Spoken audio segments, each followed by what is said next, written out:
वळ्यात पुढच्या बातमीकडे विधानसभा उपाध्यक्ष पदावरून मवियाची बैठक नुकतीच संपन्न झाली आहे।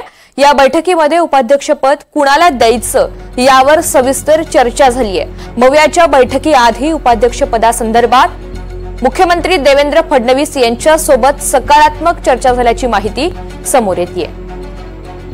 प्रतिनिधी जुई जाधव या सगळ्या संदर्भात आपल्याला अधिकची माहिती देणार आहेत। जुई, या बैठकीमध्ये उपाध्यक्षपद कुणाला द्यायचं यावर चर्चा झाल्याचं कळतंय, कुणाची नावं चर्चेत आहेत?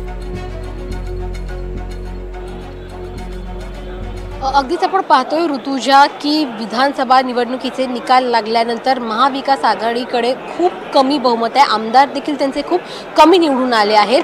त्यामुळे विधानसभा विरोधी पक्ष नेते पद जे आहे ते देखील त्यांना मिळणार नसल्याची चर्चा सुरू होती।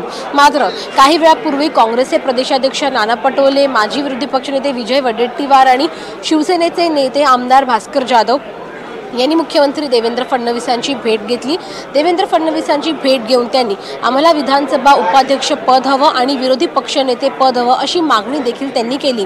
यावर आम्ही सकारात्मक चर्चा करू अशी माहिती देवेंद्र फडणवीसांनी त्यांना दिली या भेटीदरम्यान। मात्र या भेटीनंतर पुन्हा एकदा महाविकास आघाडीच्या नेत्यांची बैठक झाली। या बैठकीमध्ये आदित्य ठाकरे होते, भास्कर जाधव होते, विजय वडेट्टीवार, नितीन राऊत होते आणि जितेंद्र आव्हाड देखील होते।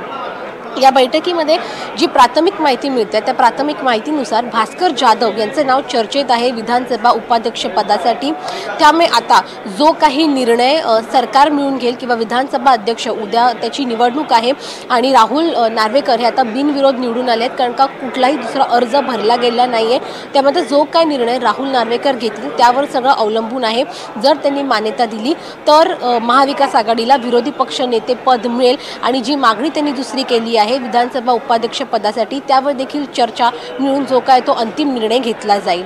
ऋतुजा, निश्चित त्यामुळे फडणवीसांसोबतची ही चर्चा सकारात्मक झालेली आहे। मात्र हे पद विरोधकांकडे जातं का आणि कुणाच्या नावावर शिक्कामोर्तब होतो हे आपल्याला पाहायचंय।